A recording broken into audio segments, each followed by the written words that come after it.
വെല്ലാണിത്.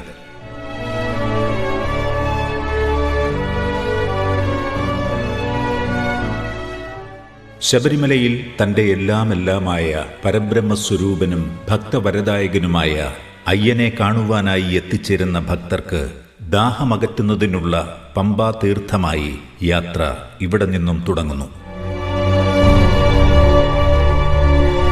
2018 മഹാപ്രളയത്തിനെ അതിജീവിച്ചുകൊണ്ടുള്ള നിർമ്മാണമായിരുന്നു ഇതിൻ്റേത്. 9 മീറ്ററാണ് ഈ ഇൻടേക്ക് വെല്ലിൻ്റെ വ്യാസം. മൂഴിയാർ ഡാമിൽ നിന്നും ജലം സമൃദ്ധമായി എന്നും കക്കാട് പവർ ഹൗസിൻ്റെ ടെയിൽ റേസ് വഴി ഇവിടെ എത്തിച്ചേരുന്നു. കണ്ണുനീർ പോലെ തെളിമയാർന്ന ജലം വളരെ പ്രത്യേകതകൾ ഉള്ളതാണ്. വനത്തിനുള്ളിൽ നിന്നും നേരിട്ട് ശേഖരിക്കുന്നതിനാൽ നഗരപ്രദേശങ്ങളിൽ കണ്ടുവരുന്ന മാലിന്യങ്ങൾ ഒന്നും തന്നെ ഇതിൽ ഉണ്ടാകുന്നില്ല. സീതത്തോട് പഞ്ചായത്തിലെ മുഴുവൻ വീടുകൾക്കും കുടിവെള്ളം എത്തിക്കുന്നതിനും കൂടാതെ അടിയന്തര ഘട്ടങ്ങളിൽ ഫയർഫോഴ്സിനും കുടിവെള്ളം ലഭ്യമാകത്തക്ക രീതിയിലാണ് ഇവിടെയുള്ള ഈ ഇൻടേക്ക് വെല്ലിൻ്റെ നിർമ്മാണം. പ്രതിദിനം 13 ദശലക്ഷം ലിറ്റർ പമ്പിംഗ് ശേഷിയാണ് ഇവിടെയുള്ളത്. 30 HP ശക്തിയുള്ള 4 പമ്പ് സെറ്റുകൾ ഉപയോഗിച്ച് 500 മില്ലിമീറ്റർ വ്യാസമുള്ള പൈപ്പ് ലൈൻ വഴി സീതത്തോട് സ്ഥിതി ചെയ്യുന്ന ശുദ്ധീകരണശാലയിലേക്ക് ഇവിടെ നിന്നും ജലം പമ്പ് ചെയ്യുന്നു. പമ്പാ തീർത്ഥത്തിൻ്റെ യാത്ര ഇവിടെ നിന്നും തുടങ്ങുന്നു.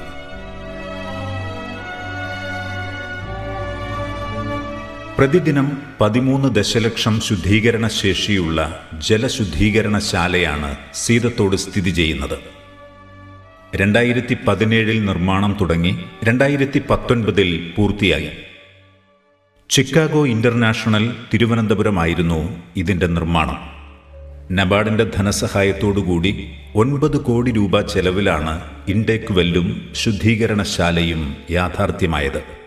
കേരള ഇലക്ട്രിസിറ്റി ബോർഡ് ലിമിറ്റഡിൻ്റെ ഭൂമി അന്നുണ്ടായിരുന്ന സീതത്തോട് ഗ്രാമപഞ്ചായത്ത് ഭരണസമിതി ഏറ്റെടുത്ത് കേരള വാട്ടർ അതോറിറ്റിക്ക് കൈമാറുകയായിരുന്നു. ഇവിടെ എത്തുന്ന കക്കാട്ടാറിലെ ജലം വിവിധ ഘട്ടങ്ങളിലൂടെ കടന്ന് പമ്പാ തീർത്ഥമായി മാറുന്നു. Aeration, coagulation, flocculation, sedimentation, filtration, chlorination എന്നീ ശാസ്ത്രീയമായ ഘട്ടങ്ങളിലൂടെ കടന്ന് 5.5 ലക്ഷം ലിറ്റർ സംഭരണശേഷിയുള്ള സമ്പിൽ ശേഖരിക്കപ്പെടുന്നു. ഇവിടെ ശുദ്ധീകരിക്കുന്ന കുടിവെള്ളത്തിൻ്റെ ഗുണനിലവാരം ഉറപ്പിക്കുന്നതിനായി ഈ ശുദ്ധീകരണശാലയ്ക്കുള്ളിൽ തന്നെ ഒരു ബൃഹത്തായ ലബോറട്ടറിയും സജ്ജീകരിച്ചിട്ടുണ്ട്. എയറേറ്ററിൽ എത്തിച്ചേരുന്ന ജലത്തിൽ ആലവും ലൈമും ചേർന്ന മിശ്രിതം നിശ്ചിത അളവിൽ ചേർക്കുന്നു. ഇവയെ കൃത്യമായി ഫ്ലാഷ് മിക്സർ യൂണിറ്റ് വഴി മിക്സ് ചെയ്ത് ക്ലാരി ഫ്ലോക്കുലേറ്ററിൽ എത്തിക്കുന്നു. ക്ലാരി ഫ്ലോക്കുലേറ്ററിൽ നിന്നും പുറത്തുവരുന്ന തെളിഞ്ഞ ജലം ശുദ്ധീകരണശാലയുടെ ഉള്ളിൽ സ്ഥിതി ചെയ്യുന്ന ഫിൽറ്റർ ബെഡുകളിലേക്ക് എത്തിക്കുന്നു. ഗ്രാവിറ്റി അഥവാ ഭൂഗുരുത്വത്തെ ഉപയോഗപ്പെടുത്തിയാണ് എയറേറ്റർ മുതൽ സമ്പ് വരെ ജലത്തെ എത്തിക്കുന്നത്. അതിനാൽ ഇവിടെ ഊർജം പാഴാകുന്നില്ല. ഇതിലൂടെ ഫിൽറ്റർ ചെയ്യുന്ന ജലത്തിൽ ക്ലോറിനേറ്റർ സംവിധാനം വഴി ക്ലോറിൻ നിശ്ചിത അളവിൽ കടത്തിവിട്ട് അണുവിമുക്തമാക്കുന്നു. ഇങ്ങനെ അണുവിമുക്തമായ ശുദ്ധജലമാണ് ശബരിമല തീർത്ഥാടകരുടെയും സീതത്തോട് പഞ്ചായത്തിലെ എല്ലാ കുടുംബങ്ങളുടെയും ദാഹമകറ്റാൻ പോകുന്നത്. ശബരിമല തീർത്ഥാടന കാലത്തും അല്ലാതെയും ഇടതടവില്ലാതെ തന്നെ ശുദ്ധജലം എത്തിക്കുന്നതിനായി ശുദ്ധീകരണശാല പ്രവർത്തിക്കേണ്ടതുണ്ട്. അതിനായി കൃത്യമായുള്ള വോൾട്ടേജും കറണ്ടും ഇവിടെ ഉറപ്പാക്കേണ്ടതുണ്ട്. ഈ ഉദ്ദേശത്തോടെ 630 kVA ഒരു ട്രാൻസ്ഫോമറും അനുബന്ധ ഘടകങ്ങളും സ്ഥാപിച്ചിട്ടുണ്ട്. കേരള അഗ്നിശമന സേനയ്ക്കായി അഗ്നിബാധ പോലെയുള്ള അടിയന്തര ഘട്ടങ്ങളിൽ ജലം നൽകുന്നതിനായി കേരള വാട്ടർ അതോറിറ്റി ഈ ശുദ്ധീകരണശാലയുടെ വെളിയിൽ ഒരു വെൻഡിംഗ് പോയിന്റ് സ്ഥാപിച്ചിട്ടുണ്ട്. ഇവിടെ നിന്നും ശുദ്ധജലം പമ്പാ തീർത്ഥമായി 500 mm വ്യാസമുള്ള പൈപ്പ് ലൈൻ വഴി പമ്പ് ചെയ്യുന്നു. 100 HP ശക്തിയുള്ള 4 വൻ പമ്പ് സെറ്റുകളാണ് ഇതിനായി ഉപയോഗിക്കുന്നത്. സീതത്തോട് സ്ഥിതി ചെയ്യുന്ന ശുദ്ധീകരണശാലയിൽ നിന്നും പമ്പ് ചെയ്യുന്ന ജലം ആങ്ങമൂഴിയിൽ കേരള ജല അതോറിറ്റി പണികഴിപ്പിച്ച പൈപ്പ് ബ്രിഡ്ജിലൂടെ കടന്ന് വനത്തിനുള്ളിൽ സ്ഥിതി ചെയ്യുന്ന 1ാമത്തെ ബൂസ്റ്റർ പമ്പ് ഹൗസിലെത്തിക്കുന്നു. നിലയ്ക്കൽ ബേസ് ക്യാമ്പ് സമുദ്രനിരപ്പിൽ നിന്നും 392 മീറ്റർ ഉയരത്തിൽ സ്ഥിതി ചെയ്യുന്നതിനാൽ ഘട്ടം ഘട്ടമായി ബൂസ്റ്റ് ചെയ്താൽ മാത്രമേ നിലയ്ക്കലിൽ ജലം എത്തിച്ചേരുകയുള്ളൂ. അതിനായി നിർമ്മിച്ച ഒന്നാമത്തെ ബൂസ്റ്റർ പമ്പ് ഹൗസാണിത്.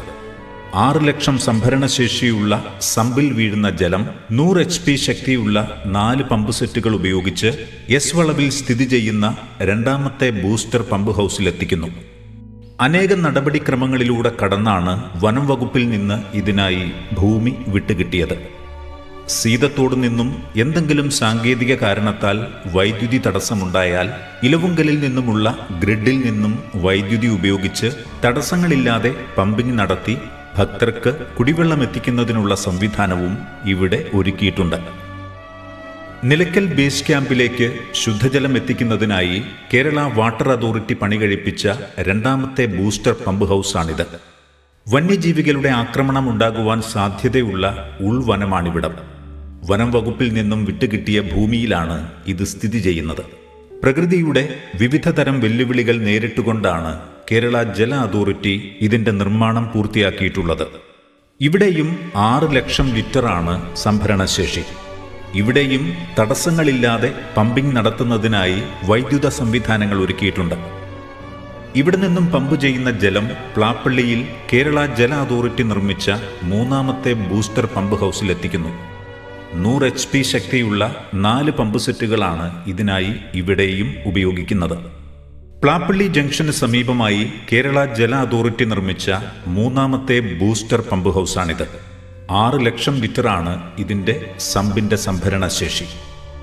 നിലയ്ക്കൽ കൂടാതെ ഇവിടെ നിന്നും ലാഹ, തുലാപ്പള്ളി എന്നീ പ്രദേശങ്ങൾക്കും കുടിവെള്ളം എത്തിക്കുന്നതിനായി 3.5 ലക്ഷം ലിറ്റർ സംഭരണശേഷിയുള്ള ഒരു ഓവർഹെഡ് ടാങ്കും ഇതിന്റെ ഒപ്പം സജ്ജീകരിച്ചിട്ടുണ്ട്.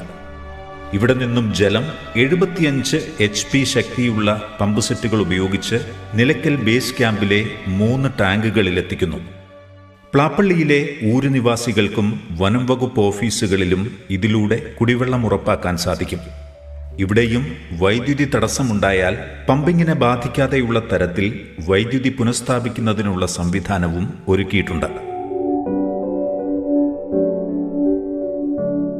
സമുദ്രനിരപ്പിൽ നിന്നും ഏകദേശം 392 മീറ്റർ ഉയരത്തിൽ സഹ്യപർവ്വതങ്ങളുടെ മടിത്തട്ടിൽ സ്ഥിതി ചെയ്യുന്ന പുണ്യഭൂമിയാണ് നിലയ്ക്കൽ. ശബരിമല തീർത്ഥാടകരുടെ ബേസ് ക്യാമ്പ് കൂടിയാണ് ഇവിടം. പുരാതനമായ നിലയ്ക്കൽ മഹാദേവർ ക്ഷേത്രവും പള്ളിയറക്കാവ് ദേവീക്ഷേത്രവും ഇവിടെ സ്ഥിതി ചെയ്യുന്നു. ധർമ്മശാസ്താവിനെ കണ്ട് പുണ്യം നേടുന്നതിനായി ഇവിടെ എത്തിച്ചേരുന്ന ഭക്തർക്കായി BSNL സമീപം കേരള ജല അതോറിറ്റി നിർമ്മിച്ചിട്ടുള്ള 20 ലക്ഷം ലിറ്റർ സംഭരണശേഷിയുള്ള ഓവർഹെഡ് ടാങ്കിൽ സംഭരിച്ച് പമ്പാ തീർത്ഥമായി കിയോസ്കുകൾ വഴി വിതരണം ചെയ്തു വരുന്നു. നിലയ്ക്കലിൽ മറ്റ് 2 ഓവർഹെഡ് ടാങ്കുകളുമുണ്ട്. ഒന്ന് പള്ളിയറക്കാവിലും